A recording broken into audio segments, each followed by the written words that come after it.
மாதத்துடைய கடைசி வாரத்துக்கு வந்திருக்கிறோம்.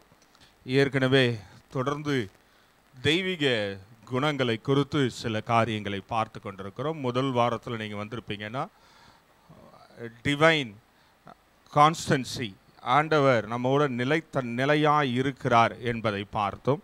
இரண்டாவதாக ஆண்டோடைய பர்சனாலிட்டி சில காரியங்களை பார்த்தோம். கடந்த வாரத்தில் டிவைன் ஹீலிங்கை கொடுத்து பார்த்தோம். இன்றைக்கு கடைசியாக டிவைன் எக்ஸ்பெக்டேஷன் என்ற ஒரு சில காரியங்களை பார்க்க போகிறோம். எப்பொழுதுமே எல்லாருக்கும் ஒரு எதிர்பார்ப்பு இருக்க தான் செய்யும். இப்போ இன்றைக்கி எதுக்கு நீங்களாம் சர்ச்சுக்கு வந்திருக்கிறீங்க அப்படின்னா எல்லாருக்கும் ஒரு எதிர்பார்ப்பு இருக்கும். ஒன்று, ஆண்டவர் நம்மளுடைய இருதயத்தின் வாஞ்சையை நிறைவேற்றணும். சிலர் சார்ஜ் பண்ணி கொள்வதற்காக வந்திருப்பாங்க. சிலர் ஆண்டுடைய வார்த்தையை கேட்க, சிலர் ஆராதிக்க, சிலர் வீட்டில் இருந்தால் திட்டுவாங்கன்னு தூங்குவதற்கு, சிலர் இங்கே கொஞ்சம் அமைதியாக இருக்கும், யாரும் டிஸ்டர்ப் பண்ண மாட்டாங்க, ஆழ்ந்த சொப்பனம் காணலாம் என்று வந்திருப்பீங்க. எப்படி வந்திருந்தாலும் ஏதோ ஒரு எதிர்பார்ப்போடு தான் வரும். அதே போல் தான் ஆண்டவரும் நம்மிடத்தில் சில எதிர்பார்ப்புகளை எதிர்பார்க்கிறார்.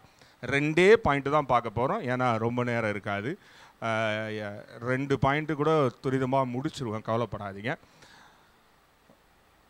எதிர்பார்ப்பு இல்லாத ஒரு மனிதன் இருப்பார் அப்படின்னா அது பரிசுத்த ஆவியானவரை தவிர வேறு யாருமே கிடையாது. இப்போ நீங்கள்லாம் இங்கே எதிர்பார்த்து வரீங்க அப்படின்றத சொன்னேன்.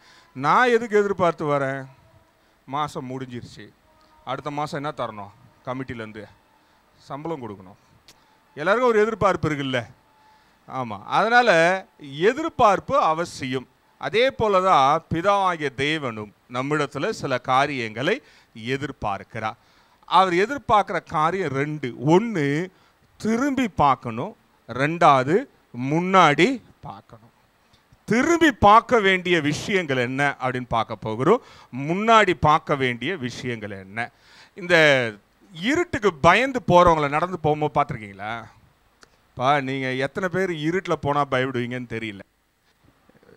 பயப்படுவீங்களா இருட்டில் போனால்? சிறு வயதில் கூட ஒரு சிலவங்களாம் குழந்தைகளை போகும்போது பயப்படுவாங்க. சிலர் பெருசானா கூட பயப்படுவாங்க.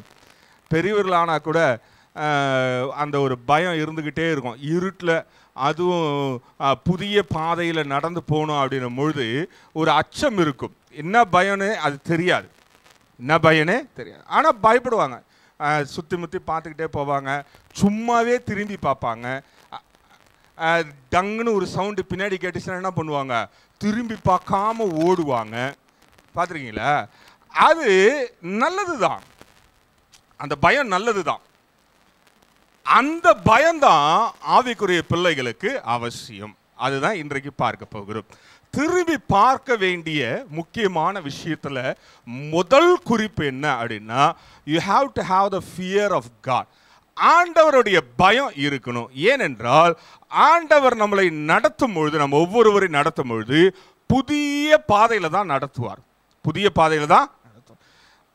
ஒரு வாழ்க்கை முழுதுமாக ஒரே சைக்கிளாக என் வாழ்க்கை இருக்குதுங்க அப்படின்னா நீங்கள் இன்னும் ஆண்டவருடைய அன்பை சரியாக ருசிக்கலை, அல்லது அபிஷேகம் உங்களை நடத்தலை, ஆண்டவருடைய வார்த்தை உங்களை நடத்தலை அப்படின்னு தான் அர்த்தம். ஏனென்றால் ஆண்டவர் உங்களை நடத்தும் பொழுது டெய்லி புதிய பாதை, புதிய காரியங்கள் நடத்துவார். அப்போது திரும்பி பார்க்கும்பொழுது ஆண்டவர் ரொம்ப சந்தோஷப்படுவார். என்னத்தை திரும்பி பார்க்கணும் அப்படின்னா, நீங்கள் ஒவ்வொரு நாளும் திரும்பி பார்த்து, நம்ம பாட்டு பாடுறோம்ல, நான் நடந்து வந்த பாதைகளை திரும்பி அப்படின்னு ஒரு பாட்டுக்குது இல்லை? இவங்க தான் நல்லா பாடுவாங்க. அந்த பாட்டுப்படி திரும்பி பார்க்கணும். எதை பார்த்து என்ன பண்ணுறோன்னா, நம்ம என்ன பண்ணுறோன்னா பின்னாடி பார்த்து அங்கேயே நின்றுடும். பின்னாடி பார்த்து என்ன பண்ணுறோம்? அங்கேயே நின்றுடும். இன்றைக்கு ஆவியானவர் எதிர்பார்க்கிற காரியம் என்னவென்றால், when you turn back, ஆண்டவருக்கு நன்றி சொல்ல வேண்டியது அவசியம். எதெல்லாம் நன்றி சொல்லணும், எதுக்கெல்லாம் நன்றி சொல்லக்கூடாது, எதெல்லாம் திரும்பி பார்க்கக்கூடாது அப்படின்னு சில காரியங்களை பார்க்க போகிறோம். முதல்ல திரும்பி பார்க்கக்கூடாத விஷயம் என்ன தெரியுமா? நீ செய்த பாவங்களை ஆண்டவர் மன்னித்து விட்டா அது என்ன பண்ணக்கூடாது? திரும்பவா பார்க்கக்கூடாது. அதே போல ஆண்டவர் உன்னை பெரிய பள்ளத்திலிருந்து தூக்கி மேலே நிறுத்திட்டாருன்னா திரும்ப போய் என்ன பண்ணக்கூடாது? அந்த பள்ளத்தை பார்க்க. நிறைய பேர் என்ன தெரியுமா பண்ணுறாங்க? பள்ளத்துலேருந்து ஆண்டவர் தூக்கி மேலே நிறுத்தின பிறகு அந்த பள்ளத்தையே பார்த்து ஆண்டவரே தோத்துறான், ஆண்டவரே இவ்வளோ பெரிய பள்ளத்துலேருந்து என்னை ஆனால் நீ மேலே வந்த பிறகு செய்ய வேண்டிய விஷயம் என்ன தெரியுமா? ஆண்டவர் உன் வாழ்க்கையில செய்த நன்மைகளுக்காக மாத்திரம்தான் திரும்பி பார்த்து என்ன சொல்லணுமா?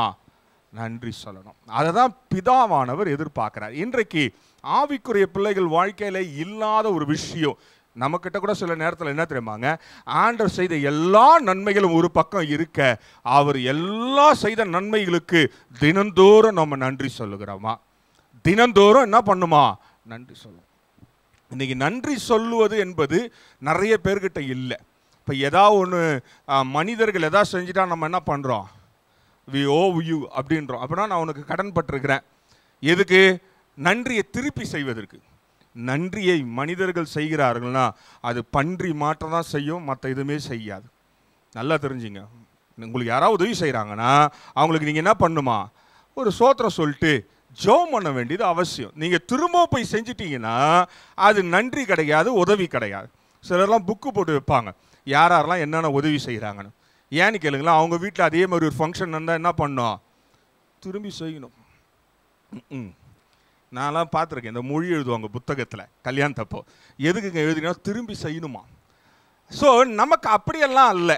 ஆண்டவர் செய்யும் பொழுது நன்மைகளுக்கு மாத்திரம் நன்றி சொல்ல வேண்டும். வசனத்துக்குள்ளே போகலாம், சில காரியங்களை பார்க்கலாம். உபாகமம் 8ஆம் அதிகாரம் 10ஆம் வசனம். முதல்ல எதுக்கு நன்றி சொல்லணும்னு பார்க்கலாம். 8:10. ஆகையால் புசித்து திருப்தி அடைந்திருக்கையில் உன் தேவனாகிய கர்த்தர் உனக்கு கொடுத்த அந்த நல்ல தேசத்துக்காக அவரை ஸ்தோத்திரிக்க கடவாய். முதல் காரியம் என்ன? எதுக்கு நன்றி சொல்லனா? உனக்கு புசிப்பதற்கும் திருப்தியா இருப்பதற்கும் வாழ்வதற்கு ஒரு நல்ல தேசத்தை கொடுத்ததற்காக ஆண்டவருக்கு என்ன சொல்லணுமா? நல்லா யோசிச்சு பாருங்களேன்.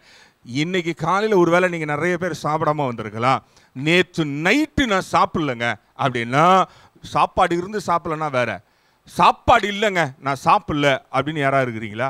இருந்தால் சொல்லுங்க, கை தூக்குங்க. உடனே கமிட்டியில் 2 பேர் உட்காந்துக்கிறாங்க, அனுப்பி விட்டுறேன். உங்கள் பக்கத்தில் ஒருத்தவங்க போயிட்டாங்க, அம்மா உட்காந்துக்கிறாங்க, அனுப்புகிறேன். யாராவது இருக்கீங்களா? இல்லை, யாருமே இல்லை. காரணம் என்ன தெரியுமா? நம்ம சாப்பிடுவதற்கு திருப்தியாக இருப்பதற்கு ஆண்டவர் என்ன பண்ணுறாரு? உதவி செய்கிறார். சிலர்லாம் எப்படி தெரியுமா? சோத்தை வச்ச உடனே தட்டில் என்ன பண்ணுறது இல்லை. ஏன்? பக்கத்தில் இருக்கிறவன் தட்டில் இருந்து எடுத்துருவான். சுருக்கமான ஜெபம் எங்கே தெரியுமா பண்ணுவோம்? நான் கூட எடுத்துங்களேன், ஜெபம் பண்ணுறதுலேயே சுருக்கமான ஜெபம் எங்கே பண்ணுவான்? சோத்து ஜெபம் தான். ஆண்டவரே இந்த ஆகாரத்தை முடிஞ்சிச்சு. அதுக்கு மேலே பண்ணிங்கன்னா தட்டு இருக்காது. நீங்கள் வேணால் 1 மணி நேரம் ஜெபம் பண்ணி பாருங்களேன். சுற்றி இருக்கவங்களாம் சாப்பிட்டு கையை கழுவிட்டு தூங்க போயிருப்பாங்க. நீங்கள் மட்டும் ஜெபம் பண்ணிக்கினே இருக்கணும். அப்போ முதல்ல ஆண்டவர் என்ன பண்ணுகிறார் என்றா, உன்னையும் என்னையும் போஷித்து திருப்தியாய் வைப்பதற்காய் அவருக்கு என்ன பண்ணுமா? 2வது, நீய நானும் தங்குவதற்கு ஒரு நல்ல இடம் கொடுத்திருக்கிறார். ஏன் தெரியுமா? நீங்க ஒருவேளை பல பகுதிகளை பார்ப்பீங்க அப்படின்னா நிறைய பேருக்கு கூரையே இல்லை. தெரியுமா உங்களுக்கு?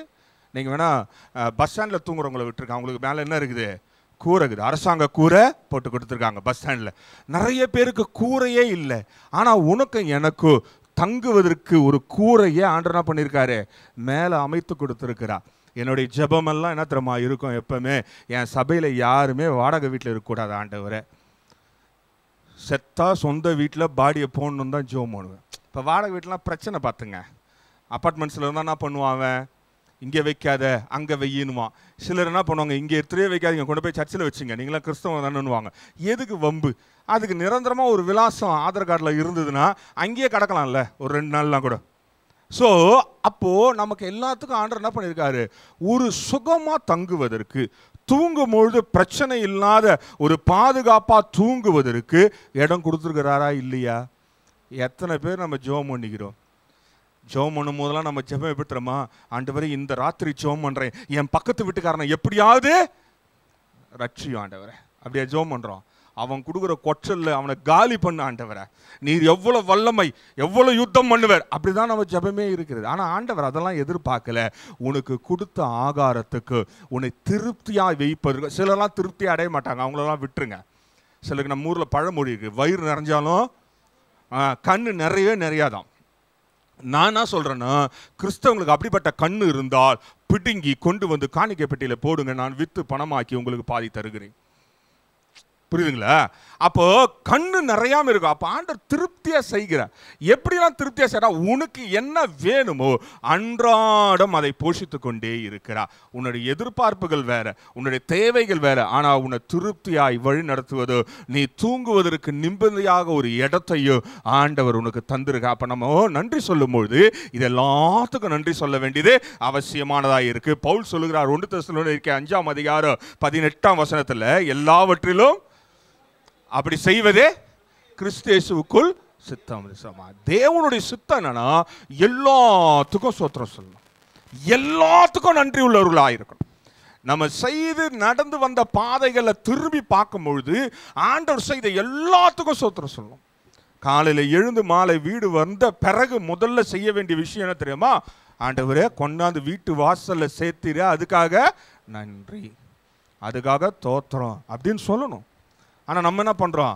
வீட்டுக்குள்ளே எப்படா உள்ளே போவோம் அப்படின்னு இருக்கும். சிலர்லாம் பார்த்தீங்கன்னா வீட்டு கதவை திறக்கும் போதே பக்கத்து வீட்டுக்காரன் தெரிஞ்சிச்சு, பக்கத்து வீட்டுக்காரன் வந்துட்டான். எப்படின்னா அந்த கேட்டு கேட்கும் பாருங்க, சவுண்டு தெருவுக்கே கேட்கும். உங்களெல்லாம் சொல்ல, நீங்களாம் கேட்டு திறந்தா பூனை போல வீட்டுக்குள்ளே நுழைவீங்க.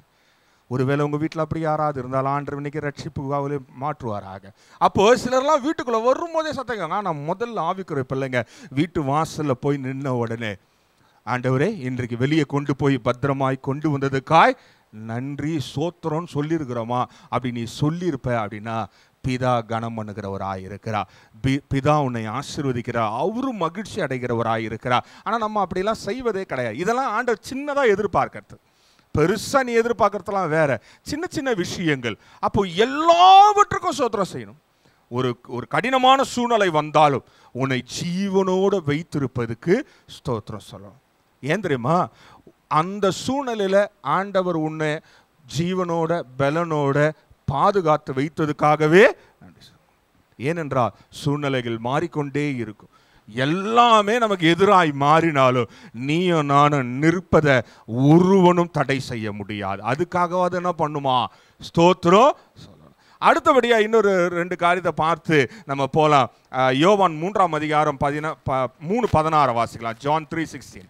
தேவன் தம்முடைய ஒரே பேரான குமாரனை விசுவாசிக்கிறவன் எவனோ அவன் கெட்டு போகாமல் நித்திய ஜீவனை அடையும்படிக்கு அவரை தந்தருளி இவ்வளவாய் உலகத்தில் அன்பு கூர்ந்தார். அப்போ என்னன்னா, 3வது ஒரு காரியம் என்ன தெரியுமா? ஆண்டவருக்கு ஸ்தோத்திரம் பண்ண வேண்டியது. உனக்கு எனக்கு என்ன தந்திருக்காருன்னா நித்திய ஜீவனை தந்திருக்கிறார்.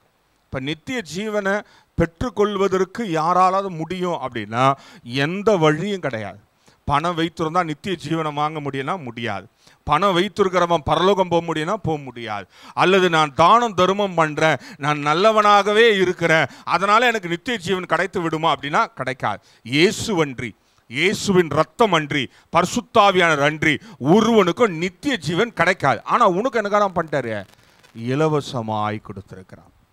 இலவசமா தினந்தோறும். இப்போ பாட்டு மட்டும் பாடணும். இன்னைக்கு நல்லா பாடுங்க, ரொம்ப அருமையாக இருந்தது. நானும் ஐயாவும் சொன்னோம், ரொம்ப அழகாக பாடுங்க. தேவ சாயலாகவே மாறிடும். எங்கே போய் மாறுவீங்க?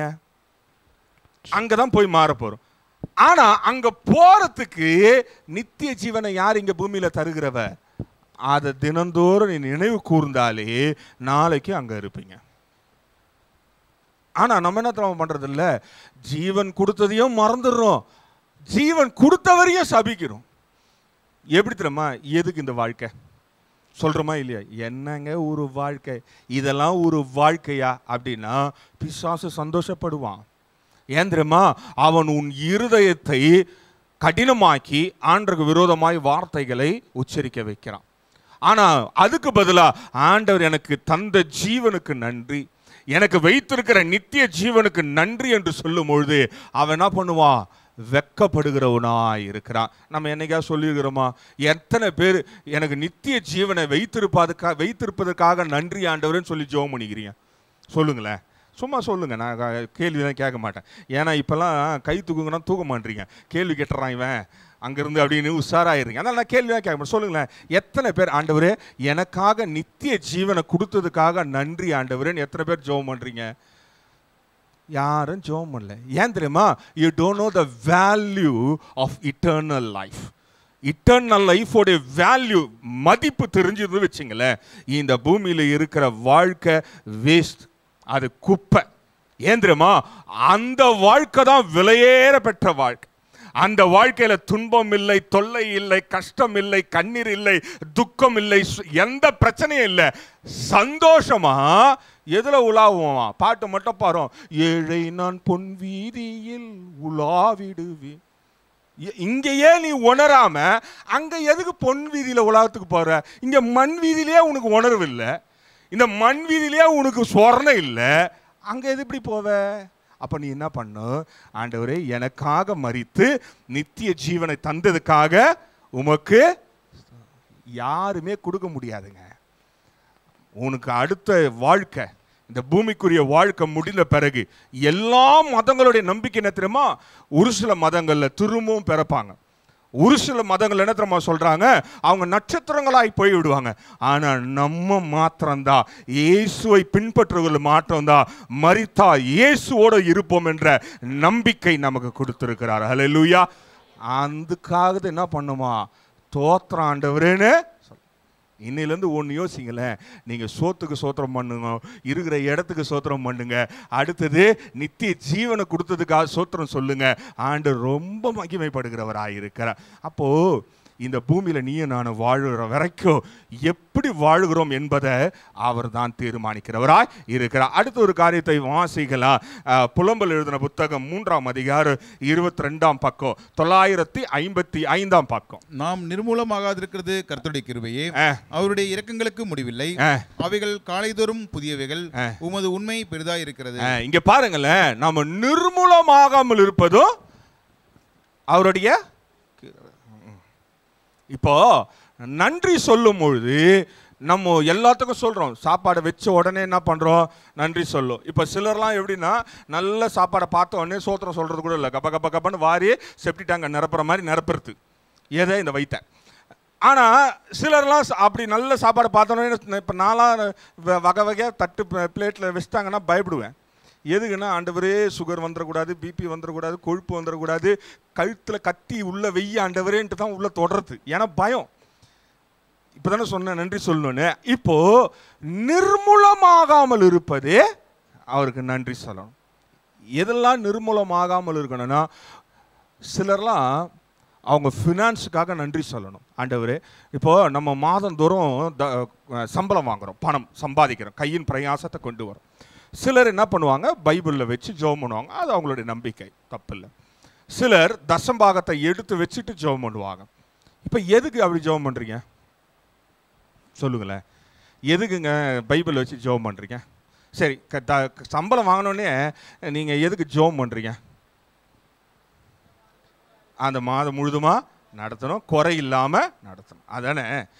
அதை பிசாசை அப்படியே தூக்கின்னு போய் ஹாஸ்பிட்டலில் குத்துட்டானா எப்படி இருக்கும் சொல்லுங்களேன்? மொத்தமாக ஒரு 10,000 ரூபாய் உங்களுடைய வருமானம் இருக்குன்னு வச்சுங்களேன், 9,999 ரூபாய் தூக்கின்னு போய் ஒரே ஸ்கேனில் முடிச்சுட்டான்னு வச்சுங்களேன், அவ்வளோதான். 2வது நாள் என்ன பண்ணுவான்? ஏங்கன்னா உடனே நம்ம சொல்கிற மூளை சொல்கிற விஷயம் என்னென்னா, கட்டணை உடனே. ஆனால் ஒன்று யோசித்து பாருங்களேன், நிர்மூலமாகாமல் இருப்பதென்றால் உன்னுடைய ஃபினான்ஸ் வரைக்கும் நிர்மூலமாகாமல், உன் பலன் நிர்மூலமாகாமல், உனக்கு செய்யக்கூட திராணியை நிர்மூலமாக்காமல், நீங்கள் நல்லா வேலை செஞ்சிட்டே இருக்கீங்க, திடீர்னு உடல் நிலை சரியில்லை, வேலை செய்ய முடியல அப்படின்னா உங்கள் கையின் பிரயாசம் வரும் அப்படின்னு நீங்கள் நினைக்கிறீங்களா? வராது. நீங்கள் நல்லா வேலை செஞ்சிட்டே இருக்கீங்க. உதாரணத்துக்கு சொல்கிறேன்னே, நீங்கள் ஒரு கம்பெனியில் நல்லா ஒர்க் பண்ணிக்கிட்டே இருக்கீங்க, திடீர்னு உங்களுக்கு வந்து ஸ்ட்ரோக் வந்துடுச்சு. கம்பெனியில் அதே சம்பளம் கொடுப்பான்? வாய்ப்பே இல்லை ராஜா. முதல்ல செட்டில்மெண்ட்டை போடுன்னுவான். ஃபஸ்ட்டு அந்த வாரம் அப்படியே பரிதாபப்படுவோம். எப்படி பரிதாபப்படுவோம்? அய்யோ, ஹாஸ்பிட்டலுக்கு போனீங்களா, மெடிக்கல் ட்ரீட்மெண்ட் எடுத்தீங்களா அப்படின்லாம் நடிப்பானுங்க. அடுத்த மாதம் என்ன தெரியுமா பண்ணுவோம்? அக்கௌண்ட்ஸ் வரும்பொழுது அவர் எப்படியும் வரமாட்டார், செட்டில்மெண்ட்டை போட்டு அனுப்பிச்சிருவோம். அவ்வளோதான், முடிஞ்சிருச்சு உங்கள் வாழ்க்கை. ஆனால் நீயும் நானும் நிர்மூலமாகாமல் நாள்தோறும் விடிந்த உடனே எழுந்து அன்றாட செய்ய வேண்டிய வேலையோ, அன்றாட சம்பாதிக்க வேண்டிய சம்பாதியோ, அன்றாட நம்ம செய்ய வேண்டிய ஆண்டருக்காய் வாழ வேண்டிய வாழ்க்கையோ தருவதற்காக என்ன பண்ணுமா? சோத்திரம். இப்போ இவ்வளோ விவரமாக எத்தனை பேர் சோத்திரம் சொல்லிக்கிறீங்க? நீங்கள் சொன்னீங்க வச்சிங்களேன், இதில் என்ன திறமை ஆகும்? ஆண்டவர் மகிமைப்பட்டு பிசாசு வெக்கப்படுகிறவனாய் இருக்கும். இப்போ நன்றி சொல்ல சொல்ல சொல்ல என்ன தெரியுமாவும்? பிசாசு வெட்கப்படுவோம். நன்றி சொல்லும் பொழுதே பிசாசு ஏன் தெரியுமா? அவனுக்கு என்ன தெரியுமா தோணும்? அவர் செய்த நன்மைகளை நினைத்து நினைத்து நினைத்து இவன் ஆண்டவருக்குள்ளே உறுதியா இருக்கிறான் என்பதை பார்க்கும் பொழுது அவன் விலகி ஓடி விடுகிறவனாய் இருக்கிறான். ஆனா நம்ம நன்றி சொல்லாமலே என்ன பண்றோம்? அப்படியே கல்லு மாதிரியே உக்காந்துன்னுக்கிறோம். அடுத்து ஒரே ஒரு காரியத்தை வாசி நம்ம அடுத்த காரியத்துக்குள்ள போகலாம். எபேசியர் 2ஆம் அதிகாரம் 10ஆம் வசனத்தை வாசிக்கலாம். எபிசியன்ஸ் 2:10 பார்க்கலாம். ஏனெனில் நற்கிரியைகளை செய்கிறதற்கு நாம் கிறிஸ்து இயேசுக்குள் சிருஷ்டிக்கப்பட்டு தேவனுடைய செய்கையா இருக்கிறோம். அவைகளில் நாம் நடக்கும்படி அவர் முன்னதாக அவைகளை ஆயத்தம் பண்ணி இருக்கிறார். இங்க பாருங்களேன், அடுத்த ஒரு காரியம் தெரியுமாங்க, அவர் நமக்கு நல்லது செய்வதற்கும் நல்லது நடக்குவதற்கும் நம்ம நல்லது செய்வதற்கும் முன்பதாகவே ஆயத்தம் பண்ணி வைத்திருக்கிறார். யார் உங்களுக்கு ஆயத்தம் பண்ண முடியும்? ஒரு அப்பா தாம் பிள்ளைக்காக ஆயத்தம் வைக்கலாம். என்ன ஆயத்தம் பண்ணலாம்? ஐயோ பிள்ளை நான் இறந்த பிறகு ரோட்டில் வாழக்கூடாது அப்படின்னு ஒரு வீடு வாங்கி வைக்கலாம். அவ்வளோதானே பண்ண முடியும். இல்லை பிள்ளைகள் அவங்க வாழ்க்கை நல்லா இருக்கணும் அப்படின்றதுக்காக நீங்கள் கஷ்டப்பட்டு அவங்கள என்ன பண்ணலாம்? படிக்க வச்சு ஒரு வேலை வாங்கி கொடுத்து அவனை கல்யாணம் பண்ணி பாருங்கன்னு வந்துருச்சு, கல்யாணம் பண்ணி அவனுக்கு ஏதோ ஒரு வாழ்க்கையை செட்டில் பண்ணி விடலாம். ஆனால் அந்த அப்பா செய்ய வேண்டிய காரியங்கள்ல கூட சில அப்பாக்கள் செய்வதே கிடையாது. ஆனா யோசிச்சு பாருங்களேன், நம்ம பிறப்பதற்கு முன்பதாகவே இந்த பூமியில அனுபவிக்க வேண்டிய காரியங்கள், பெற்றுக்கொள்ள வேண்டிய காரியங்களை ஆண்டவர் என்ன பண்றாராம்? முன்பதாகவே ஆயத்தம் பண்ணி வைத்திருக்கிறார். முன்பதாகவே நீ இன்னைக்கு காலையில எழுந்த உடனே என்னென்னலாம் பண்ணணும் என்பதை அவர் ஆயத்தம் பண்ணி வைக்கிறார். நம்ம நினைச்சு கொள்ளுகிறோம் நம்ம திறமையினால பலத்தினால காலையில எழுந்து நம்மளே செய்யறோம் எல்லா வேலையும். நானே செய்யறேங்க எல்லாத்தையும். சிலர்லாம் சொல்லும் போது நானே காலைல எழுந்தங்க அப்படி சொன்ன வச்சுக்க, அடுத்தது மறுநாள் காலைல நாங்க எழுப்புவோம். ஆனா எழும்ப மாட்டேன் பார்த்துக்க. ஏன் தெரியுமா? நம்ம எழுப்புவதும் நம்ம ஜீவனோட இருப்பது, நமக்கு ஆயத்தம் பண்ணி அந்த நாளுக்குரிய காரியங்களை ஆயத்தம் பண்ணுவது ஆண்டவர் ஒருவர் தான். அதுக்காகவே என்ன பண்ணுமா? நன்றி சொல்ல. சிலர்லாம் பார்த்தீங்க வச்சுங்களேன், சரி இன்னைக்கு நிறைய பிளான் பண்ணங்க, எதுவுமே நடக்கலை. நிறைய பிளான் பண்ணும் போது எதுவுமே நடக்காது. ஏன் தெரியுமா?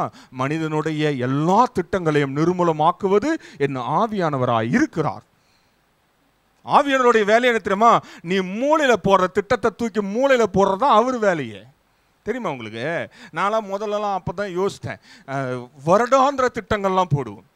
முதல்லலாம் எப்படின்னா வருஷத்துக்கு பிளான் பண்ணுவேன். சர்ச்சில் இதை பண்ணோம், அதை பண்ணோம், இந்த மலையை மண்ணாக்கணும், இந்த மண்ணை வச்சு வீட்டை கட்டணும், அப்படிலாம் பிளான் பண்ணுவேன். கடைசியில் அவர் பார்த்தார், மொத்தத்தை திரும்ப மூளில் போடுறான்ட்டார். அதுக்கப்புறம் தான் உணர்ந்தேன், ஆவியானவர் ஒரு பிளான் வச்சாருன்னா அதில் அமுக்கமாக குனிஞ்ச தலை நிமிராம ஆடு எப்படி பின்னாடியே போத செம்பரி ஆடு அதே மாதிரி போகிற வரைக்கும் அவர் ஆயத்தம் பண்ணி வைத்திருக்கிற பாதையில் அருமையாய் நடத்துவார். வேதம் சொல்லுகிறது, புல்லுள்ள இடங்களிலே மேய்த்து அழகா நடத்தக்கூடிய வல்லமை உடையவர். ஆனா நம்ம அதை உணர்வதே கிடையாது. சிலர் தான் கேட்டு பாருங்களேன், 2024ஆம் ஆண்டு ஜனவரி மாதம் சரியாய் காலை 12:01 மணிக்கு நைட்டு, அதை நடுராத்திரி 12:01 மணிக்கு ஆண்டர்கிட்ட என்னங்க கேட்டீங்க? எப்படியாவது வீடு கட்டிடணும், எப்படியாவது கார் வாங்கிடணும், எப்படியாவது அதை பண்ணிடணும். ஆவியானவர் பாப்பார், எப்படியாவது உன்னை போட்டு மூட்டையில் கட்டணும். அவருக்கும் வேலை இருக்குது இல்லை? அதோட ஒன்று பண்ணுங்களேன், எப்படியாவது ஆண்டவர் எனக்காய் வைத்திருக்க பாதையில் ஓடணும்னு யோசித்து பாரு, ஆண்டவர் மகிமைப்படுவா. அதுக்கு நன்றி சொல்லு. எத்தனை பேர் நம்ம எழுந்த உடனே இன்றைக்கு எனக்கு இந்த வேலையை செய்து முடிக்க வைத்ததுக்காய் நன்றி சொல்லியிருக்கோம். சிலர்லாம் நான்லாம் பல பிளானை கேன்சல் பண்ணுவேன். நான் கேன்சல் பண்ணாத ஒரே ஒரு பிளான் என் வாழ்க்கையில் என்ன தெரியுமாங்க? பிரசங்கம் பண்ணுற பிளான் மட்டும்தான். மற்ற எல்லா பிளானையும் கிளாஸ் பண்ணிக்கிறேன், கொலாப்ஸ் பண்ணியிருக்கேன், சொல்லிட்டு போகாமே இருந்துக்கிறேன். தெரியுமா உங்களுக்கு? சிலர் வீட்டுக்கெல்லாம் ஏதாவது ஃபங்க்ஷனுக்கு கூப்பிட்டாங்கன்னா வரன்றுவேன். என் மண்டையில் இருக்கவே இருக்காது. அதை அழிக்கிறது வேற ஒருத்தர் உள்ளகிறார் பார்த்தீங்களா, ரப்பர் வச்சு அழிச்சிருவார். மாமனை நீ அங்கே போகக்கூடாதுரான்ட்டு. நம்ம மறுநாள் பார்த்து அதில் 2 நாள் கழிச்சா ஞாபகம் வரும். ஐயோ, ஒரு சில பத்திரிகைலாம் எடுத்து 2 நாள் கழிச்சு போயிருக்கிறேன் கல்யாணத்துக்கு. நீங்கள் போயிருக்கீங்களா? அந்த மாதிரி முடிஞ்ச கல்யாணத்துக்கு போயிருக்கேன் நாளா. அப்புறம் தான் யோசிச்சு இதெல்லாம் நடந்து தாண்டி வந்ததுனால தான் உங்களுக்கு அழகாக நான் சொல்கிறேன், ஆவியானவர் உங்களுக்கு வைத்திருக்கிற பாதையில் ஆயத்தம் பண்ண பாதையில் நீங்கள் நன்றி சொல்லி போய்கொண்டே இருப்பது அவசியமானதாக இருக்கிறது. அருமையான தேவனுடைய பிள்ளைகளை, நீங்களும் நானும் நமக்காக அவர் ஏற்கனவே வைத்து விட்டார். இதுதான் பாதை, இதுதான் வழி. உனது வலதுபுறம் இது இருக்கணும், இடதுபுறம் இருக்கணும், முன்பதா இது இருக்கணும், உனக்கு பின்னாடி இது இருக்கணும், உனக்கு கீழே இது இருக்கணும், மேலே இது இருக்கணும் அப்படின்னு எல்லா பிளானையும் அவர் வைத்து இருக்கிறா. நீயும் நானும் செய்ய வேண்டியது என்ன தெரியுமாங்க? அழகாக நன்றி சொல்லிக்கொண்டே போவேன். இப்போ இவ்வளோ விதமான நன்றிகள் இருக்கு. எத்தனை நன்றி பார்த்தோம்? ஏங்க நீங்கள் நிறைய சொல்லினே இருந்தீங்க, ஞாபகமே இல்லை. முதல்ல சோத்துக்கு நன்றி சொல்லணும். ஏன் தெரியுமா? நீங்கள் நினைத்து கொண்டிருக்கீங்க, நீங்கள் நிறைய பேர் நம்மளை மாதிரியே சாப்பிடாமல் இருக்கிறாங்க, அதில் நிறைய பேர் டெய்லி பிரியாணி தின்ட்டு மீதி பிரியாணி ஃப்ரிட்ஜில் வைக்கிறாங்க. அப்படிலாம் கிடையாது. இந்தியாவில் எத்தனை கோடி பேர் இருக்காங்க? எத்தனையோ விட்டுருங்க, 32% பேர் ஒரு நாளைக்கு ஒரு வேளை தான் சாப்பிட்றோம். சாப்பாடு கிடைக்காமல் இல்லாமல் இல்லை, இருந்து சாப்பிடாமல், சாப்பாடே இல்லை. நம்மளாம் பெரிய நாடுன்னு சொல்லி கொள்ளுகிறோம். ஆனால் ஆண்டவர் உனக்கும் எனக்கும் அருமையான சாப்பாடை கொடுக்குறார். ஒரு வேளை கொடுத்தாலும் திருப்தியாக புரோட்டீன்ஸோட கொழுப்போட கொடுக்குறாரா இல்லையா? அதுக்காக என்ன பண்ணுமா? நன்றி. ரெண்டாவது, இருக்கிற இடத்துக்கு நன்றி சொல்லணும். சிலர்லாம் அந்த இடத்த சபிப்பாங்க பாருங்க, வேடிக்கையாக இருக்கும். ஆனால் ஆண்டவர் அந்த இடத்த விட்டு அவங்களுக்கு தூக்கவே மாட்டார், மாற்றவே மாட்டார். பார்த்துக்கிறீங்களா? சிலர்லாம் ஆண்டவர் என்னை இங்கே வச்சது ரொம்ப தப்புங்க, எதிர் வீட்டுக்காரன் சூனியா வைக்கிறான், பக்கத்து வீட்டுக்காரன் மந்திரம் வைக்கிறான், இந்த தெருவில் இருக்கிறவன் அவன் இதை வைக்கிறான், அது ஆண்டவர் பார்ப்பார், அவனை நீ குறை சொல்கிறதுக்கு அந்த இடத்த தூக்க மாட்டேன்டா, தூக்கவே மாட்டேன்டா, நீ அங்கேயே இருறா அப்படின்வார். கடைசியில் நம்ம சாகிற வரைக்கும் அங்கே தான் இருக்கணும். என்றைக்கு ஆண்டவரே எனக்கு கொடுத்த இடத்துக்கு நன்றி, நான் வாழுகிற இடத்துக்கு நன்றின்னு சொல்லுகிறோமோ அன்றைக்கு ஆண்டவர் மகிமைப்படுகிறவராக இருக்கிறார். இன்றைக்கு பிசாசை வெட்கப்படுத்துகிற காரியம்தான் ஆண்டவருக்கு நன்றி சொல்லுவது. இதுதான் ஆண்டவர் எதிர்பார்க்கிறார், இதை தான் ஆண்டவர் எதிர்பார்க்கிறார்.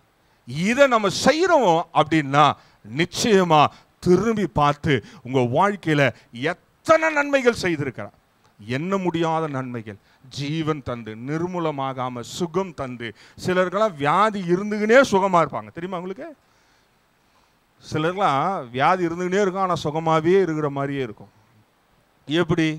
எனக்கு இவ்வளோ வியாதிக்குதுங்க, ஆனால் இருந்தாலும் ஆண்டவர் என்ன பண்ணுறாரு, என்னை நடக்க வைத்தார். எப்படி நடக்க வச்சார்? உனக்கு நான் பலனா இருக்குது, இல்லை நீ சாப்பிட்ற சாப்பாட்டில் அவ்வளோ ஆரோக்கியம் இருக்குதா? ஒன்றும் கிடையாது. உன் மேலே சித்தம் வைத்த ஆண்டவர் உன்னை நடக்க வைத்து கொண்டே இருக்கிறார். அதுக்காகவே நம்ம என்ன பண்ணுமா?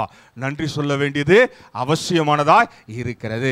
இதுதான் நம்ம அருமையாக பெர்க்மன்ஸ் ஐயா பாரு என்ன பாடுறாரு, சுகம் தந்தீரே, பலன் தந்தீரே, ஸ்தோத்திர பலி ஸ்தோத்திர பலி அப்பாவுக்கு, துதியும் கனமும் மகிமையும் என்ன அப்பாவுக்கு, ஸ்தோத்திர பலி அப்பாவுக்கு, துதியும் கனமும் மகிமையும் என்ன அப்பாவுக்கு, சுகம் தந்தீரே நன்றி ஐயா, பலன் தந்தீரே நன்றி ஐயா, சுகம் தந்தீரே நன்றி ஐயா, பலன் தந்தீரே நன்றி ஐயா, ஸ்தோத்திர பலி அப்பாவுக்கு, துதிய கனமும் மகிமையும் என் அப்பாவுக்கு, ஸ்தோத்திர பலி அப்பாவுக்கு, துதிய கனமும் மகிமையும் அப்பாவுக்கு. பாருங்களேன், எதுக்கு தெரியுமா பாடினேன்? நீங்கள் அப்படியாவது நன்றி சொல்கிறீங்களான்னு தான் பார்த்தேன். சிலர்லாம் எப்படி தெரியுமா, இவர் திடீர்னு பாட்டு பாடுறாரு, இந்த மண்டையன் பாட மாட்டானே, திடீர்னு ஏன் பாடுறான், மூளைகளை கிறுக்காயிடுச்சோ. நீங்கள் பார்த்தது அப்படி தான் இருந்தது. நீங்கள் பார்க்கும்போது எப்படி தெரியுமா வந்து, என்ன திடீர்னு பாடுறான் இவன், எப்பவுமே பிரசங்கத்தை எத்தானா அப்படியே ஒரே செச்சா முடிப்பான், திடீர்னு பாடுறான், இன்னைக்கு என்னமோ பண்ண போகிறான்டா. நீங்கள் பாடும்பொழுது பிசாசு வெட்கப்படுகிறவனாக இருக்கிறான், ஆண்டவர் எதிர்பார்த்து ஆண்டவர் மகிமைப்படுகிறவராக இருக்கிறார். உணவு தந்தி நன்றி ஐயா, தந்தி நன்றி ஐயா, உணவு தந்தி நன்றி ஐயா, உடையும் தந்தி நன்றி ஐயா, ஸ்தோத்திர பலி அப்பாவுக்கு, துதியும் கனமும் மகிமையும் என் அப்பாவுக்கு, ஸ்தோத்திர பலி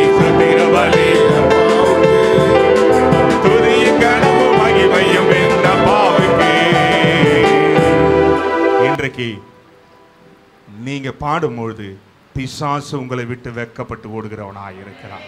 ஹல்லேலூயா. இதை தாங்க ஆண்டவர் எதிர்பார்க்கிறார். ஆண்டவர் எதிர்பார்க்கறது என்ன தெரியுமா? நீயும் நானும் அவர் செய்த நன்மைக்கு மனதார பாடுவது, அவ்வளோதான்.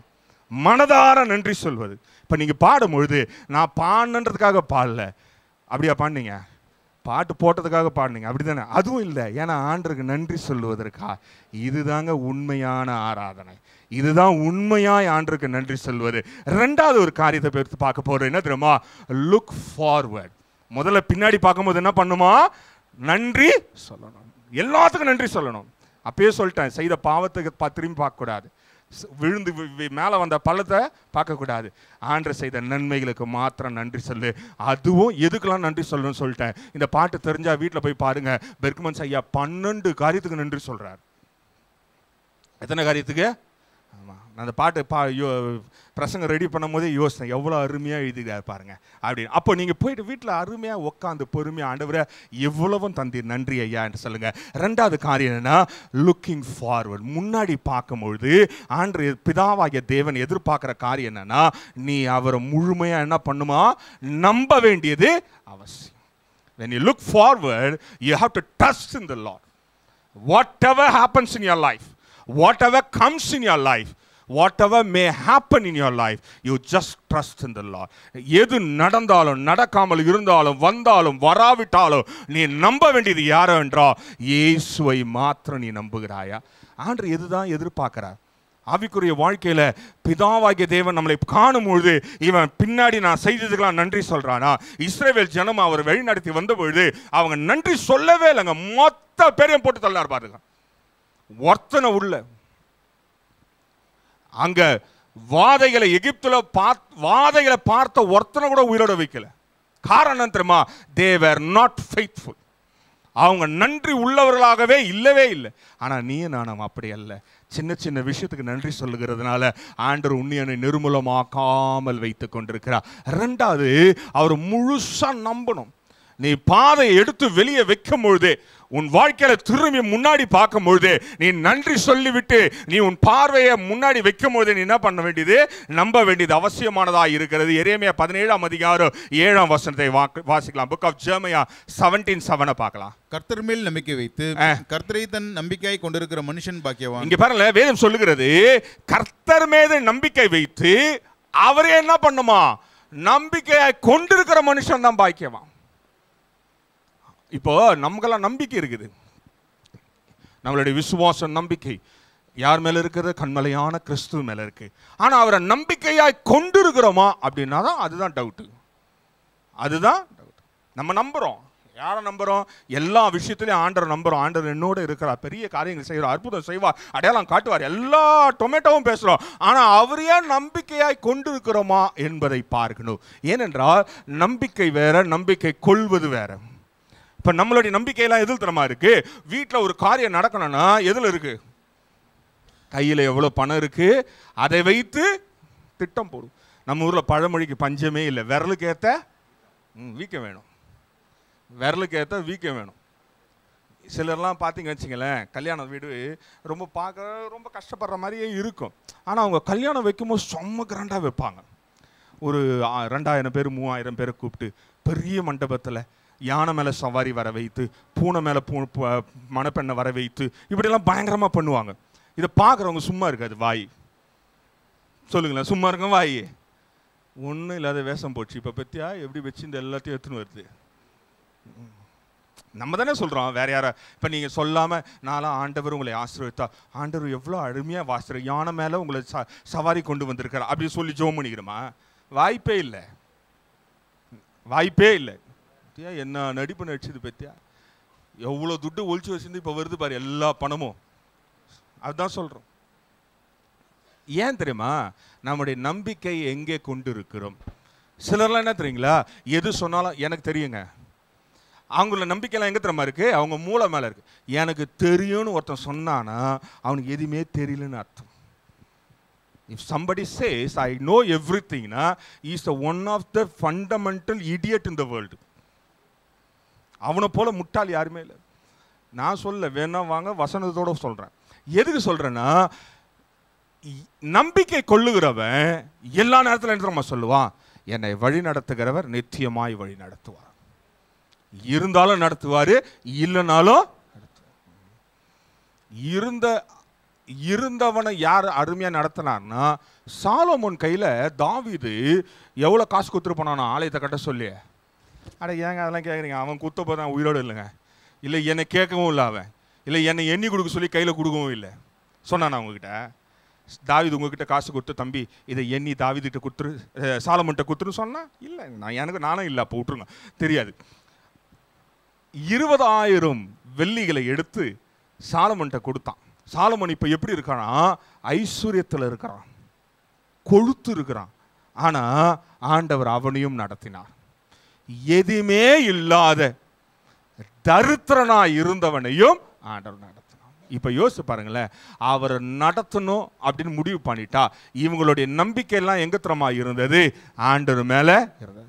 தாவீது சாலமோனுக்கு சொல்லி கொடுத்து போனான்னு நம்ம சொன்னா, தம்பி நீ உலகம் முழுவதையும் எடுத்துக்கோ, ஒன்றும் பிரச்சனை இல்லை, ஆனா நீ நானும் ஆராதிக்கிற தேவனுக்கு விரோதமா எதுவுமே செயல்படாது. ஆண்டவரும் சாலமோனுக்கு அதுதான் சொன்னார். என்ன தெரியுமா சொன்னாரு, நீ உன் தகப்பனாகிய தாவீது எப்படி கீழ்ப்படிந்தானோ அப்படி கீழ்ப்படிந்தா அவனை நடத்துவன்ட்டார். இப்போ நமக்கு என்ன தெரியுமா பிரச்சனை, நம்ம நம்புகிறோம், ஆனா நம்பிக்கையாய் அவரை கொள்ளுகிறோமா, அவர் மீது முழுமையான நம்பிக்கை வைத்துக்கிறோமா, அவர் எல்லாத்தையும் நடத்துவார்னு நம்புறோமா? அப்படி நம்பினா வேதம் சொல்லுகிறது, நீங்க தான் பாக்கியவான். பாக்கியவான் என்றால் இஸ் a blessed man. ரொம்ப அருமையான ஒரு தமிழ் வாக்கியம். பாக்கியவான்னா தகுதியே இல்லை அப்படின்னா கூட உங்களுக்கு எல்லாத்தையும் கிடைக்கிறது. இப்போ இந்த ரோட்டு ஓரத்தில் உட்காந்து சாப்பாடுக்காக பிச்சை எடுக்கிறாங்க வச்சுங்களேன், அவங்க அதிகபட்சம் என்ன ஒரு நாளுடைய அது எதிர்பார்ப்பு அப்படின்னு பார்த்தீங்கன்னா, ஒரு நாளைக்கு அவங்க 3000 ரூபாய் எதிர்பார்ப்பாங்க. என்னங்க எல்லாம் என்ன முறைச்சி பார்க்குறீங்க? நீங்கள் வேணால் சந்தேகம் இருந்தால் பஸ் ஸ்டாண்டுக்கு போய் கேளுங்க. ஒரு நாளைக்கு அவங்களோட எதிர்பார்ப்பு 3000 ரூபாய். திடீர்னு அவங்களுக்கு ஒரு 10,000 ரூபாய் வந்துருச்சுன்னா அவங்க எப்படி இருப்பாங்க? சந்தோஷமா இருப்பாங்க. அதனால அதுக்காக 3 நாள் பிச்சை எடுக்காமல் போயிட மாட்டாங்க, டெய்லி எடுப்பாங்க. அவங்க தொழில் அது, பிஸ்னஸ் விட்டு போக மாட்டாங்க, கரெக்டாக இருப்பாங்க. அதனால தான் வாழ்க்கையில் முன்னேறாங்க. தெரியலன்னா சந்தேகம் தான் என் கூட வாங்க, சிங்கப்பெருமான் கோயிலில் ஏட்டு போய் ஒன்றுக்குது பார்த்துக்கிறீங்களா? அது பக்கம் சந்து, அதுக்கு சந்தில் ஒரு போது 8 அப்பார்ட்மெண்ட்ஸ் வச்சுக்கிறான், அவன் இன்னும் கூடாஞ்சில் பிச்சை எடுத்துனுக்கிறான். ரைட், விட்டுருங்க. இப்போ எதுக்கு சொல்கிறேன்னா, நம்பிக்கை பாக்கியவானா மாறணும் அப்படின்னா, நம்ம நம்பிக்கை பாக்கியவானா மாறணும்னா தகுதியே இல்லாத இடத்துல ஆண்டவர் நிரப்பிக்கொண்டே இருப்பது தான் பாக்கியவான். அப்போ இன்றைக்கு உன்னுடைய நம்பிக்கை எங்கே இருக்கிறது? கர்த்தர் மேலே இருக்கிறது நம்ம சொல்கிறோம், ஆனால் முழுமையாக இருக்குதா? முழுசாக நம்புகிறோமா? இயேசு பூமியில் வாழ்ந்தபோது சொன்னார், எப்பா கடுகளவு கையில் இருந்தால் சட்டியில் போட்டு வறுத்தினா படப்படன்னு சவுண்டு கேட்கும், அப்படி தானே சொன்னார். என்ன சொன்னார்? விசுவாசம் இருந்தால் மலையை பார்த்து பேருந்து போ. நீங்கள் மலையை கூட பார்க்க வேணாம், எதில் இருக்கிற பல்ல கூட பேக்க முடியல, எதில் இருக்கிற பல்ல கூட பேக்க முடியல சிலரால். எப்படி பேக்க முடியல? ஆண்டவரே பிசாசுடைய வார்த்தைகளை கட்டும் ஆண்டவர். நம்ம ஜெபம் பண்ணுகிறோம், ஆண்டவர் சொல்கிறாரு, நீ கடுகள விசுவாசம் இருந்து அந்த பிசாசை கட்டினா அது கட்டுப்படணும். அது கட்டுப்படலை அப்படின்னா உனக்கு விசுவாசம் முழுசாயில்லை. அப்போ நம்பிக்கை எங்கே இருக்கிறது? இப்படிப்பட்ட நம்பிக்கை தான் ஆண்டவர் எதிர்பார்க்கிறார். 2வது காரியத்தை வாசிக்கலாம், ஏசாயா 26:3. உம்மை உறுதியாய் பற்றி கொண்டிருக்கிற மனதையுடையவன் உண்மையே நம்பியிருக்கிறபடியால் நீர் அவனை பூரண சமாதானத்துடன் காத்துக்கொள்வீர். இங்க பாருங்க, 2வது காரியம் என்னன்னா, யாரெல்லாம் அவர் மேல முழுசா நம்பிக்கை இருக்கிறாங்களோ அவங்களுக்கு தான் எப்படிப்பட்ட சமாதானத்தை கொடுப்பாரா? பூரண சமாதானம். கம்ப்ளீட் பீஸுக்கும் தனி வித்தியாசம் இருக்கு, தெரியுமா உங்களுக்கு? சமாதானத்துக்கும் பூரண சமாதானத்துக்கும் நிறைய வித்தியாசம் இருக்கு. சமாதானம் என்பது என்னன்னா, இன்றைக்கு ஆலயம் முடிந்த பிறகு உங்க எல்லாருக்கும் மட்டன் பிரியாணி பக்கெட்ல தரப்போறேன், அது சமாதானம். சமாதானம் தானே? ஆனா கொடுக்கும்போது உங்க பாக்கெட்ல இருக்கிற எல்லா துட்டையும் நான் பிடிக்குவேன் அப்படின்னா அது யாருமே வாங்க மாட்டீங்க, ஓடி போயிடுவீங்க. இப்ப பூரண சமாதானம் என்ன தெரியுமா? நீங்க போகும்போது கூடவே எல்லாருக்கும் தலைக்கு 1 லட்ச ரூபா கொடுக்க போறேன். எப்படி இருக்கும்? பிரியாணியும் குத்து, கூட 1 லட்ச ரூபாவும் குத்து, வாரம் அடுத்த வாரம் பாருங்களேன் 7:30 மணிக்கே சேர் இருக்காது. ஏன்? ஐயோ இன்னைக்கு மட்டன் கொடுப்பாரா சிக்கன் கொடுப்பாரா, நான் பிடுங்குற ஆளு, வேற ஆள்கிட்ட பாருங்க. அப்போ பூரண சமாதானத்துக்கு இப்போ சமாதானம் என்பது it's a short time peace. அது ஆண்டவர் நமக்காய் சிலுவையில் விட்டு சென்றிருக்கிற அந்த சமாதானத்தை எடுத்துக்கொள்வதில் பல வகையில் இருக்கு. ஒன்று, சிலர்லாம் எப்படி தெரியுமா, ஆவிக்குரிய கூட்டங்களுக்கு போனால் மாத்திரம் எப்படி இருப்பாங்களாம், ஆவிக்குள்ள இருப்பாங்க. பாவிகளின் கூட்டத்துக்குள்ள போம்னா பாவியாக தான் இருப்பாங்க. உண்மைதானேங்க, நானா பொய்யா சொல்றேன்? இப்போ இதுல ரெண்டு வகை இருக்கு. நீ ஆவிக்குரிய கூட்டத்தில் இருக்கிற வரைக்கும் நீ சமாதானமா இருப்ப, அங்க போனா நீ பாவியா இருப்பனா அது பூரண சமாதானம் இல்லை. பூரண சமாதானம் என்பது உன் வாழ்க்கையில என்ன நிகழ்ந்தாலும் எது நடந்தாலும் உனக்குள்ள ஒரு சமாதானம் இருக்கும் பாரு. எல்லாத்தையும் என் மேல இருக்கிறவர் பார்த்துக்கு வர்றா, எல்லாத்தையும் எனக்கு வழி உண்டு பண்ணுகிறவர் பார்த்து கொள்ளுவார், எல்லாவற்றையும் என்னை கரம் பிடித்தவர் பார்த்து கொள்வார், எல்லாவற்றையும் என்னை தூக்கி சுமக்கிறவர் பார்த்து கொள்வார் என்ற நம்பிக்கை எவனுக்கு இருக்குதோ அவனுக்கு தான் பூரண சமாதானம் இருக்கிறது. இன்றைக்கு அந்த சமாதானத்தை சீர்குலைப்பது தான் பிசாசுடைய வேலை. சமாதானம் தருவான், எப்போ தெரியுமா அவன் உங்களை விடுவான், எப்போ தெரியுமா விடுவான், நீங்கள் கேட்டுக்குள்ள நுழைஞ்சவொடனே விட்டுருவான், விட்டுட்டு என்ஜாய் அப்படின்னு விட்டுருவான். இங்கே வந்தவொடனே அப்படியே கக்கரை பக்கம் கத்தத்து எல்லா அட்டகாசியம் பண்ணுறது அவன் வெயிட் பண்ணே இருப்பாங்க பாருங்க. திரும்பி பார்த்தீங்கன்னா வெயிட் பண்ணே இருப்பான், வா வா வா சீக்கிரம் சீக்கிரம் முடிப்பான் பாரு இன்னைக்கு அவன், வா உனக்காக காத்துனுக்கிறேன். வெளியே போனவொடனே எல்லா பிரச்சனையும் தூக்கி உங்கள் தலைமையில வைப்பான். ஆனால் பூர்ண சமாதானம் என்பது அப்படி அல்ல. வெளியே போனாலும் என் ஆண்டவர் எனக்காய் இருக்கிறார் என்று சொல்லி உதாசீனப்படுத்திட்டு வாழ்வது தாங்க பூர்ண சமாதானமாக இருக்கிறார். அப்படிப்பட்ட சமாதானத்தை தான் ஆண்டவர் உனக்காய் எனக்காய் வைத்திருக்கிறார். நம்பிக்கையோட முன்னாடி வைக்கிறவர்களுக்கு. அடுத்தபடியா ஏசாயா 30:18 வாசிக்கலாம். ஆனாலும் உங்களுக்கு இறங்கும்படி கர்த்தர் காத்திருப்பார், உங்கள் மேல் மனதுருகும்படி எழுந்திருப்பார். கர்த்தர் நீதி செய்கிற தேவன், அவருக்கு காத்திருக்கிற அனைவரும் பாக்கியவான்கள். இங்க பாருங்களேன், ஆண்டவர் காத்துனுகிறாராம். இதெல்லாம் என்னங்க, என்ன அநியாயமா இல்லை? இதெல்லாம் ரொம்ப அநியாயமா இல்லை? இப்போ ஒன்றும் இல்லை, நீங்கள் எங்கேயா கடன் வாங்க போகிறீங்க, கடன் கேட்க போகிறீங்கன்னு வச்சிங்களேன். நீங்கள் ஃபோன் பண்ணுறீங்க, உதாரணத்துக்கு யார்ட்டையா கடன் கேட்கறதுக்காக ஃபோன் பண்ணுறீங்க, ஒரு ஒரு ஒரு 50 லட்ச ரூபாய் வேணுங்க ஐயா. நீங்கள் போகிறதுக்கு முன்னாடி அவங்க எண்ணி ஒரு பண்டில் போட்டு வந்தோடனே கையில் எடுத்து கொடுத்தா அவங்களுக்கு எப்படி இருக்கும்? ஷாக்காய் செத்துருவோம். சத்தியமாக அப்படி தானே? என்னடா இது, நம்ம ஃபோனில் கேட்டதுக்கே, அதுவும் 50 லட்ச ரூபா கேட்டதுக்கே போகிறதுக்கு முன்னாடி டப்பாவில் போட்டு எண்ணி அடுக்கி வச்சுக்கிறானே, இவ்வளோ நல்ல மனுஷனா அப்படின்னு நம்ம நம்புவோம் கொஞ்ச நேரத்துக்கு. அதுக்கப்புறம் அது இருக்கும், விட்டுருங்க. அப்போ ஆண்டவர் நமக்காக நன்மை செய்வதற்காக காத்திருக்கிறாராம்.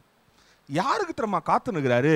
யாரெல்லாம் நம்பிக்கையோட இரக்கம் பெற்றுக்கொண்டு முதல் அடி எடுத்து வைக்கிறாங்களோ அவங்க பாதையை சீர்படுத்த, அவங்களை தூக்க உயர்த்த கனம் பண்ண அவர் காத்துக்கினே இருக்கிறாரு. இப்போ காத்துனுகிறவர் கையில் போய் வாங்கி கொள்வது யாருடைய வேலை? நம்ம சில நேரத்தில் என்ன தெரியுமா பண்ணுறோம், அங்கேயே நின்றுறோம். இதான் பள்ளம், இங்கே ஏறி நின்றுட்டோம்னு வச்சிங்களேன், இங்கேயே நின்று இந்த பள்ளத்தையே பார்த்து சுற்றி முற்றி பார்த்துருக்குறோம். அடுத்தப்ப எங்கன்னா பள்ளங்குதா இல்லை எங்கே காலை வைக்கிறதுன்னு. ஆண்டவர் என்ன தெரியுமா சொல்கிறாரு? Once you look forward you just trust on me. ஆண்டவர் மேல நம்பிக்கை வைத்து நீ முன்னோக்கி பார்க்க ஆரம்பிப்பாய் என்றால் உனக்காய் நன்மை செய்வதற்காய், உன்னை எல்லா காரியத்திலும் சம்பூர்ணமாக்குவதற்காய் அவர் காத்து கொண்டிருக்கிறார். முதல்ல பூர்ண சமாதானம் தருவதற்காக காத்து கொண்டிருக்கார்.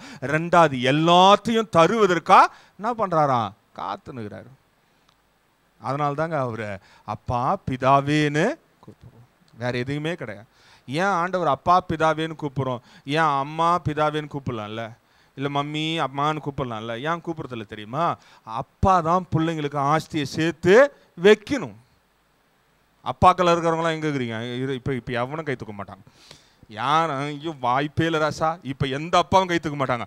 அப்பாக்கள் இருக்கிறவங்க நல்லா ஞாபகம் வைத்துக் கொள்ளுங்க, உங்கள் பிள்ளைகளுக்கு கொஞ்சமாவது ஆஸ்தியை சேர்த்து, ரொம்ப ஆசை சேர்த்து வச்சிங்கன்னா அவங்கள கெட்டு குட்டி சவர் ஆக்கிடுவீங்க. கொஞ்சம் ஆசைன்றது மேலே ஒரு கூரை, திங்க ஒரு வேளை சோறு, 3 வேளை சோறு கொடுக்காதீங்க. 3 வேளை சோறு எந்த அப்பாவும் சேர்த்து வச்சிடாதீங்க. அப்படி சேர்த்து வச்சிங்கன்னா உங்கள் பிள்ளைய நீங்களே கொண்டு போய் பாழுங்கணத்தில் தள்ளுற மாதிரி அர்த்தம். ஒரு வேளை சோறு மட்டும் சேர்த்து வைங்க. அப்போது எதுக்கு அவர் எல்லாத்தையும் காத்து கொண்டிருக்காருன்னா, நல்ல தகப்பன் என் மகன் வருவான், என் மக வருவா, அவளுக்காக நான் வைத்திருக்கேன்னு அவர் நமக்காய் காத்து கொண்டிருக்கிறார். இன்றைக்கு உன் நம்பிக்கை அவர் மேலே இருக்குன்னா அழகா உன்னை வழிநடத்த. கடைசியாக ஒரே ஒரு காரியத்தை பார்த்து வாசம் முடிச்சுலாம். ரோமர் 5ஆம் அதிகாரம் 5ஆம் வசனத்தை வாசிக்கலாம். ரோமர் 5:5. மேலும் நமக்கு அருளப்பட்ட பரிசுத்த ஆவியினாலே தேவ அன்பு நம்முடைய இருதயங்களில் ஊற்றப்பட்டிருக்கிறபடியால் அந்த நம்பிக்கை நம்மை வெட்கப்படுத்தாது. இங்க பாருங்களேன், கடைசியா 3வது ஒரு பெரிய காரியத்தை வைத்திருக்காரு. என்ன தெரியுமாங்க? when you look forward, நீ திரும்பி ஆண்டவரை மாத்திரம் பார்த்து நம்பிக்கையா இருப்பாய் என்றால் முதல்ல பூர்ண சமாதானம், 2வது உனக்காய் காத்திருக்கிறவர், 3வது உன்னை வெட்கப்படவே விட மாட்டார். எந்த இடத்துல வெட்கப்பட மாட்டாங்க. உனக்குள்ள இருக்கிற ஆவியானவர் கிரியை செய்ய ஆரம்பித்து விட்டார்னு வச்சுங்களேன், உன்னை வெட்கப்படவே விட மாட்டார். நீ வெட்கப்படுற அப்படின்னா நல்லா தெரிஞ்சுக்கோ, உள்ள வேற எவனும் ஒருத்தன் உள்ளகிறான். உனக்குள்ள இருக்கிற ஆவியானவர் உன்னை வெட்கப்படவே விட மாட்டா, உன்னை தலை குனிய விடவே மாட்டா, உன்னை தலை உயர்த்தி நிற்க வைப்பது அவருடைய வேலையா இருக்கிறது. ஆனா இன்றைக்கு நீயும் நானும் திரும்பி அவரை பாரு, அவர் மேல நம்பிக்கையா வை.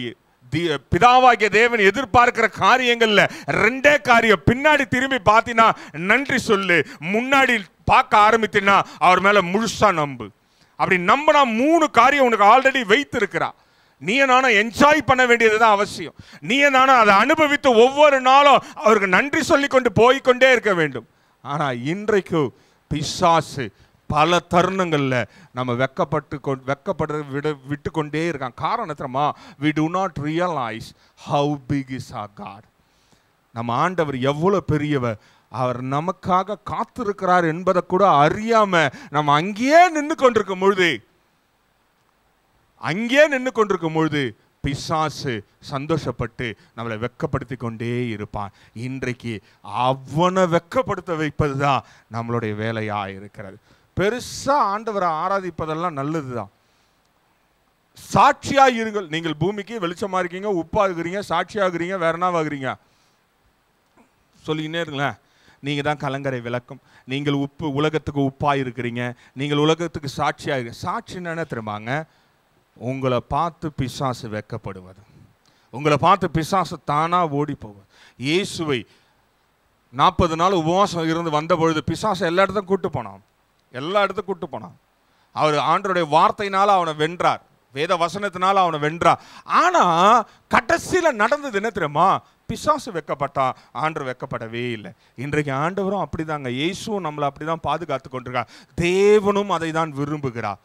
தேவன் ஒருவன் மேல சித்தமாக இருந்தா கூட இருக்கிற 2 பேரும் தானா சேர்ந்துருவாங்க. கூட யார் 2 பேர் இருக்கிறா? இயேசுவும் பரிசுத்தாவியானவர் கூட இருந்து 3 சேர்ந்து இன்றைக்கு உனக்கும் எனக்கும் சொல்லுகிற காரியம் என்ன தெரியுமா? நம்ம வெட்கப்படவே விட மாட்டாங்க. இன்றைக்கு ஒன்று தீர்மானிங்க, நீங்க பின்னாடி பார்த்து அப்பப்போ ஒரு நாளைக்கு ஒரு முறையாவது பின்னாடி பார்த்து நன்றி சொல்லுங்க, முன்னாடி பார்த்து நம்பிக்கையாயிருங்க. அதுதான் ரொம்ப அவசியம். இன்றைக்கு ஒரே ஒரு காரியத்தை பார்த்து ஒரே ஒரு காரியத்தை பண்ணி விட்டு நம்ம முடிக்க போகிறோம். என்ன தெரியுமா? பிசாசை வெட்கப்படுத்துகிற மிகப்பெரிய ஆயுதம் என்ன தெரியுமா? வேத வசனம் அன்றி வேற எதுவுமே கிடையாது. நீங்க எவ்வளவு வேணா ஜெபம் பண்ணுங்களேன், பிசாசு வெட்கப்பட மாட்டான். கூடவே உட்காந்து இருப்பான், பக்கத்திலேயே உட்காந்து வேடிக்கை பார்த்துனே இருப்பான். நீ எப்போ முடிப்ப ஏறி உன் தலைமையில உட்காரலான்னு. ஆனால் வேத வசனத்தை எடுப்பேன்னு வச்சுக்கீங்களேன், பிசாசு வெட்கப்பட்டு ஓடி விடுகிறவனாக இருக்கிறான். இன்றைக்கு வெட்கப்பட வைக்கக்கூடிய ஒரு சில காரியங்களை மாத்திரம் அறிக்கை இட்டுட்டு நம்ம போகிறோம். உங்கள் கையில் வேதங்கள் இருந்தால் வேதத்தை கையில் எடுத்துக்கொள்ளுங்க. நம்ம செய்ய வேண்டிய பிசாசை வெட்கப்படுத்த வைத்து பிதாவை கனப்படுத்தக்கூடிய காரியங்கள் செய்ய போகிறோம். எத்தனை பேர் பைபிள் எடுத்துகிட்டு வந்துக்கிறீங்க? பைபிளை எடுத்துகிட்டு வரலன்னா கவலைப்படாதீங்க. நீங்கள் உங்கள் கரங்களை மாத்திரம் ஆண்டருக்கு நேராக தூக்குங்க. எங்கள் பேர் போட்டுருங்க. ஏன் தெரியுமா? இந்த வேதம் அவ்வளவு உண்மையானது, அவ்வளவு சத்தியமானது. உங்களுக்கு மேலே போட்டிருக்காங்க, இது தேவனுடைய வார்த்தை, இது தேவனுடைய வெளிப்பாடு, இது தேவனுடைய வார்த்தை. இதை நம்ம என்ன பண்றோம்? வாயில வராத. தேவனுடைய வார்த்தை நம்ம என்ன பண்றோம்? நேசிக்கிறோம். இது தேவனுடைய வார்த்தையை நம்புகிறேன். நீங்க நம்புறதா சொல்லுங்க, இல்லைன்னா சொல்ல வேண்டிய அவசியம் இல்லை. இது தேவனுடைய வார்த்தை, இதுக்கு நான் என்ன பண்றேன், கீழ்ப்படுகிறேன். இது தேவனுடைய வார்த்தை, நான் என்ன பண்றேன், சரணடைகிறேன். தேவனுடைய வார்த்தைக்கு இடம் கொடுக்கிற. இன்றைக்கு தேவனுடைய வார்த்தைக்கு நீ இடம் கொடுப்பாய் என்றால் தேவனுடைய வார்த்தை உன் வாழ்க்கையில பெரிய காரியங்களை செய்யும். இருந்த இடத்துல கண்களை மூடி. வேதம் சொல்லுகிறது, தேவன் எதிர்பார்க்கிற காரியம் எல்லாம் நீ அவர் மேல முழுசா நம்பி இருக்கிறாயா? தேவன் எதிர்பார்க்கிற காரியம் எல்லாம் அவருக்கு சின்ன சின்ன விஷயத்துல நன்றி உள்ளவனாய் இருக்கிறாயா? நம்ம பெருசா செஞ்சுட்டு ஆண்டருக்கு நன்றி சொல்றோம். ஆண்டவர் என்ன கேன்சர்ல இருந்து விடுதலை ஆக்குனா, அத்துல இருந்து விடுதலை ஆக்குனா, இதுல நீ சின்னதா டெய்லி உனக்கு செஞ்சுனே இருக்கிறாரு. டெய்லி உன்னை போஷிக்கிறா, டெய்லி உன்னை ஆரோக்கியமாய் வைக்கிறா, டெய்லி நீ நிர்மூலமாகாமல் வைத்து கொண்டிருக்கிறா, டெய்லி உன் கையில இருக்க பணத்தை வீணாக்காம நீ வீட்டுக்கு கொண்டு வர வைக்கிறா, டெய்லி சில காரியங்கள் ஆண்டவர் செய்து கொண்டே இருக்கிறா. சின்ன சின்ன விஷயத்துக்கு நீ நன்றி சொல்லும் பொழுது ஆண்டவர் மகிமைப்படுகிறவராய் இருக்கிறா, பிசாசு வெட்கப்படுகிறவனாய் இருக்கிறா. இன்றைக்கு நீ நானும் செய்ய வேண்டிய விஷயம் என்ன தெரியுமா? பிசாசை வெட்கப்பட வைக்கணும்னா அவருக்கு நன்றி சொல்லும் பொழுது அவர் முழுமையாய் எல்லா காரியத்திலும் நம்மோட இருந்து நமக்காய் காத்திருந்து நமக்கு செய்ய வேண்டிய காரியங்களை அழகா நேர்த்தியாய் செய்கிறவராய் இருக்கிறார். இன்றைக்கு அப்படிப்பட்ட நம்பிக்கையோட நீயும் நானும் பார்ப்போம் என்றார், நம்பிக்கையோட நீயும் நானும் வாழ்வோம் என்றார், அந்த நம்பிக்கை பெரிய காரியங்களை நம்ம வாழ்க்கையில செய்ய காத்துக்கொண்டு, வேதவசனம் பெரிய காரியங்களை, ஆசீர்வாதங்களை, தடைகளை எல்லாத்தையும் உடைப்பது, ஆசீர்வாதங்களை கொடுப்பது, பூர்ண சமாதானம் கொடுப்பது, பூர்ண ஆரோக்கியம் கொடுப்பது, தேவனுடைய வல்லமை நமக்குள்ளே இருப்பது, தேவன் நம்ம ஒருபொழுதும் வெட்கப்படாம விடுவது எல்லாமே தேவனுடைய வார்த்தையாய் இருக்கிறது. அப்படிப்பட்ட நம்பிக்கை உமக்குள்ளே இருக்கிறதா? இன்றைக்கு அப்படிப்பட்ட நம்பிக்கை இருக்குன்னா, இன்னொரு 5 நிமிஷத்துல நான் முடிச்சிடறேன், கவலைப்படாதீங்க. நம்பிக்கை இருக்குன்னா ஆண்டவர்கிட்ட சொல்லுங்க, ஆண்டவரே நான் நன்றி உள்ளவனா இருக்கிறேன், ஆண்டவரே நான் உண்மையே நம்பி இருக்கிறேன் என்று சொல்லும் பொழுது ஆண்டவர் மகிமைப்படுகிறவராய் இருக்கிறார். ஆண்டவர் நிச்சயமாக இன்றைக்கு மகிமைப்பட நீ நான் கொடுக்கும் பொழுது அவர் உன்னை சாட்சியா இந்த பூமியில வைக்கிறவராய் இருக்கிறார். என் நம்பிக்கையே உமக்கு ஸ்தோத்திரம், என் புகலிடமே உமக்கு ஸ்தோத்திரம், நம்பிக்கையே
உன்னுடைய ஸ்தோத்திரமும் பிதாவாகிய தேவனிடத்துல மாத்திரம் இருக்கும் என்றால் உன்னை கரம் பிடித்தவர் ஒருபொழுது உன்னை வெக்கப்பட விட மாட்டான்.